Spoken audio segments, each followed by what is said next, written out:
ঢাকা ৭ সংসদীয় আসনের সাবেক সংসদ সদস্য ও আওয়ামী লীগ নেতা হাজী মোহাম্মদ সেলিমকে রাজধানীর বংশাল থেকে গ্রেফতার করা হয়েছে। রোববার দিবাগত রাত ১:১টার দিকে এ বিষয়টি নিশ্চিত করেছে ঢাকা মহানগর গোয়েন্দা পুলিশের যুগ্ম কমিশনার মোহাম্মদ রবিউল হোসেন ভূঁইয়া। তিনি বলেন, ডিবি পুলিশের একটি দল সাবেক সংসদ সদস্য হাজী মোহাম্মদ সেলিমকে গ্রেফতার করেছে। তার বিরুদ্ধে একাধিক মামলা রয়েছে। ডিবি সূত্রে জানা যায়, একাধিক মামলায় হাজী সেলিমকে খুঁজছিল পুলিশ।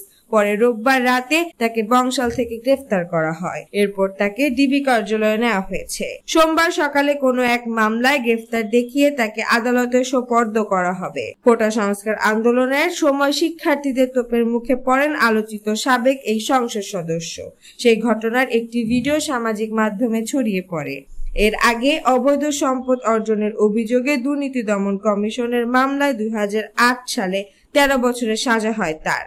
পরবর্তীতে ২০২২ সালে এই সাজা কমিয়ে ১০ বছর করে হাইকোর্ট।